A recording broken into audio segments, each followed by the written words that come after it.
గ్రామం నుంచి ఒక 700-800 ఎకరం పొలం ఇచ్చాము.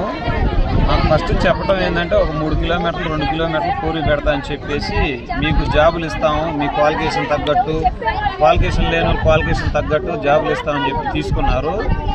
మేము గుడ్డిగా నమ్మి పెద్ద కంపెనీ మన ఏరియాకి వస్తే మన పల్లెటూరులో మన ఏరియా బాగా డెవలప్మెంట్ అయింది అని చెప్పి గుడ్డిగా రైతులు ఇచ్చాము.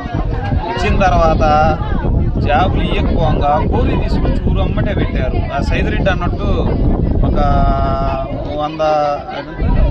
100 మీటర్ల దూరంలో పెట్టారు.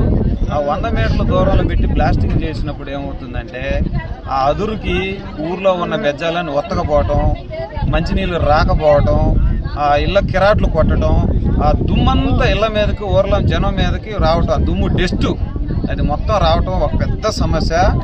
రెండో సమస్య, ఈ ఊరికి బోరింగ్లు ఉన్నాయండి, ఒక 50 బోరింగ్లు. చిట్టినాడు కంపెనీ అతను పొలం వేసుకొని ఇస్తున్నాడు. వీళ్ళు పొలం వేసుకొని పోగా ఇప్పుడు ఎండలకి ఈ వర్షాలు లేక కాలువలు లేక ఒక 50 బోరింగ్లు దాకా ఉన్నాయి. 50 బోరింగ్లు వాళ్ళకి ఇబ్బంది ఏం లేదు, మొత్తం బోరింగ్లు పీకేశారు. వాళ్ళకి ఇబ్బంది లేకుండా పీకేసి ట్రాన్స్ఫరాలు ఎత్తపోయారు, పీకేశారు. రైతుల్ని పొలం వేసుకొనియకుండా అవతల పొలానికి నీళ్లు పెట్టుకొనియకుండా ఇబ్బంది చేస్తున్నారు. రైతులు బాగా ఇబ్బంది. మూడోది జాబులు ఇవ్వాల. ఇన్ని సమస్యలు ఉన్నాయి కాబట్టి ఈ సమస్యల పరిష్కారం కావడానికి మా ఊరు మొత్తం వచ్చేసి ఇంతకుముందు కలెక్టర్ గారు వచ్చినప్పుడు, కలెక్టరు ఎర్రపతినేని గారు, బ్రహ్మారెడ్డి గారు వీళ్ళందరూ వచ్చినప్పుడు ఆ మీటింగ్ మొత్తానికి పత్రాలు అందించి సమస్య చెప్పాం. సమస్య తీరుతానన్నారు కానీ ఎవరైనా తీర్చరు, అది తీర్చలేరని కూడా మాకు తెలుసు. మా సమస్య మేమే పోరాడుకోవాలి మా ఊరు వాళ్ళం.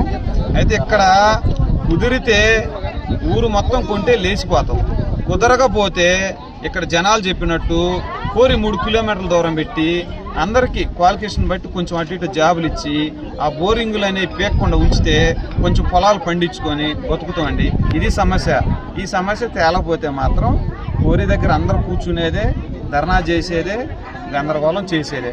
ఇది మా ఊరి సమస్య.